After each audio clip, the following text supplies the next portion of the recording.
le monde, c'est Xiaomi et aujourd'hui je vais vous parler des strikes sur YouTube. Alors avant de vous parler de ceci, qu'est-ce que c'est qu'un strike au sein de YouTube? En fait, un strike est égal à avertissement, tout simplement. C'est-à-dire que vous pouvez avoir un avertissement pour les droits d'auteur, très souvent c'est pour les droits d'auteur, voire même à 90%. C'est pour cette raison. Sinon, ça peut être parce que vous avez mis des vidéos pornographiques sur votre chaîne. Et dans ce cas, c'est hors règle de la communauté YouTube. Donc là, vous avez forcément un strike. Ou vous disiez des mots très racistes. Des mots racistes, vous incitez à la violence. Et dans ce cas, là, c'est carrément YouTube qui vous met un strike. Voire même qui peut supprimer votre compte. Alors voilà ce que c'est qu'un strike. Un strike est égal à un avertissement, tout simplement. Il faut savoir qu'au bout de 3 strikes sur YouTube, vous êtes supprimé. C'est-à-dire votre compte est supprimé. Que vous soyez partenaire ou non, vous êtes supprimé. Que vous ayez 200 000 abonnés ou 10 abonnés, vous serez supprimé. C'est ça la règle de YouTube. 3 strikes, chut, on s'en fout, il dégage. Alors, il faut savoir que le système n'a pas vraiment changé depuis que Google a acheté YouTube. Surtout en ce qui concerne le système de réclamation pour annuler un strike en cas d'erreur. Autre chose, il faut savoir que le système d'annulation ne fonctionne pas forcément et est rarement rapide. Ça, il faut le savoir. Néanmoins, il existe 4 possibilités d'enlever un strike pour un YouTuber où j'explique les avantages et les inconvénients de chacune, bien entendu. Alors le premier moyen, c'est de contacter le plaignant directement pour obtenir de celui-ci qu'il demande à YouTube d'enlever le strike qu'il vous a envoyé à vous. Alors pour ça, j'ai écrit les étapes à faire dans la description de la vidéo pour que vous puissiez au mieux comprendre. Au cas où le plaignant n'a pas de compte YouTube, ça peut arriver pour des sociétés par exemple, et j'ai également inscrit dans la description de la vidéo les étapes à faire. Sachez que pour cette étape bien précise, il faut bien respecter le langage de YouTube pour une annulation de plainte. Sachez-le. Alors, quels sont les avantages et les inconvénients de ce moyen-là? C'est l'avantage de ce mécanisme permet, si on arrive à s'entendre avec le plaignant, d'obtenir la levée du strike sans avoir besoin de faire de déclaration juridique. Sachez-le. Néanmoins, l'inconvénient, bien sûr, c'est qu'il faut contacter le plaignant et le convaincre de retirer sa plainte, en lui garantissant probablement que l'erreur, si bien entendu vous avez fait une erreur, ne se renouvellera pas, et qu'il ne prend pas de risque en supprimant la sanction. Bien souvent, la sanction. Bien souvent, il n'est pas facile d'identifier la personne à qui envoyer un mail, et même si on l'identifie, elle peut très bien ne même pas vous répondre. Et ça, ce serait bien dommage. Le deuxième moyen, c'est justement de passer par la contre-notification à YouTube. Alors faire une contre-notification à YouTube dans laquelle vous vous défendez sur les droits de la diffusion. Une telle contre-notification est normalement transmise par YouTube à l'ayant droit, mais seulement si YouTube, à la lecture des modifs de la contre-notification, juge que vous aviez bien les droits. Si l'ayant droit ne réagit pas sous 14 jours, donc 2 semaines, le strike disparaît. C'est donc a priori le moyen le plus facile que de dépendre d'un mail formel rédigé par l'ayant droit, sollicitant l'enlèvement du strike. Alors bien entendu, quand je parle de l'ayant droit, je veux bien sûr parler du plaignant, celui qui vous a mis un strike. Nous sommes d'accord.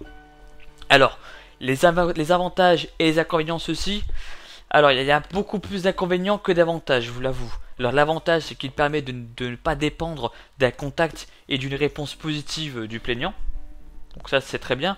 Par contre, l'inconvénient, c'est que si vous mentez en affirmant que vous aviez les droits de publier la vidéo, vous vous exposez à des ennuis juridiques.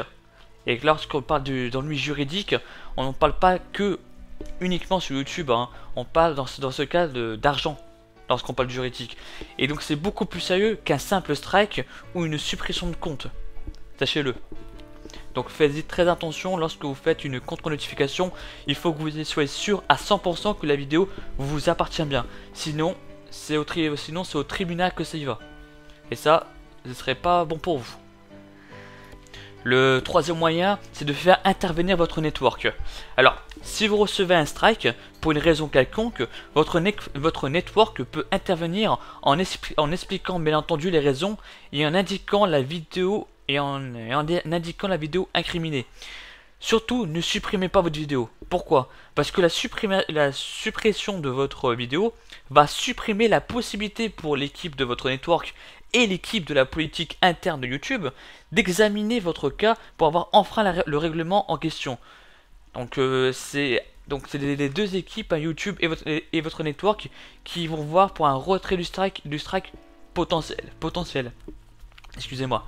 Donc l'avantage et les inconvénients, c'est que bon, l'avantage, votre network possède une équipe d'experts dédiée à la sécurité de ses partenaires.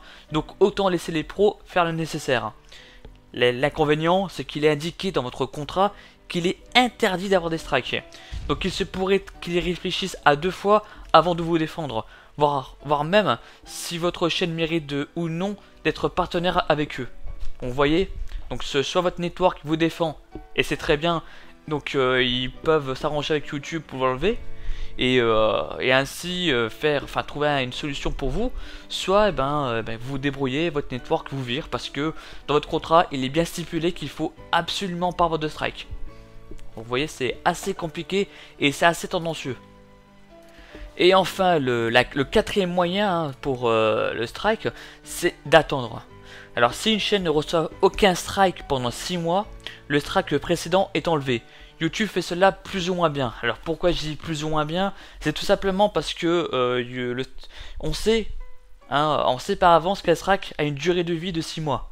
Sauf qu'il arrive parfois que c'est 6 mois plus quelques jours, ou 6 mois plus quelques semaines, voire 6 mois plus plusieurs mois. Vous voyez, et donc à ce genre de moment là, il faut contacter YouTube pour qu'il puisse faire le nécessaire. Et encore, le temps que YouTube percute, comme quoi bah oui, c'est vrai, ça fait plus de 6 mois, bon on devrait peut-être l'enlever, ça peut prendre un certain temps. Donc si vous souhaitez vous y engager à passer partenaire, ça risque d'être un petit peu compliqué, vous voyez. Surtout que si vous êtes déjà partenaire d'un network, là aussi ça risque d'être assez compliqué de pouvoir y rester si votre network en question n'est pas assez tolérant. Vous voyez, donc dans ce genre de cas, c'est assez litigieux, c'est assez compliqué. Et ça, je peux tout à fait comprendre. Alors, je peux comprendre que tout ça n'est pas parfait vis-à-vis de mes réponses et vis-à-vis des différents moyens. Néanmoins, c'est vraiment tout ce qui reste sur YouTube. Alors, il y a 3 moyens différents de résoudre un strike. Donc, je récapitule. Donc, soit par la contre-notification sans réponse, soit par un mail directement à l'ayant droit. Donc, l'ayant droit, ça veut dire forcément le plaignant. Le plaignant, c'est la personne qui vous a envoyé le strike. Ou par le soutien de votre network. Mais bon, la très grande majorité d'entre vous, vous patientez 6 mois. Donc ce qui va plus mal, mais bon, 6 mois c'est un peu long quand même. 6 mois c'est la moitié d'un an. N'oubliez pas. Enfin voilà. Écoutez tout le monde, j'espère que vous avez apprécié cette vidéo. N'oubliez pas de mettre des commentaires, des j'aime. Et surtout, je vous remercie énormément d'être de plus en plus nombreux à me suivre. Ça me fait vachement plaisir. Et donc, comme je dis à chaque fin de vidéo, merci beaucoup et n'oubliez pas, restez connectés. Ciao ciao tout le monde et merci encore.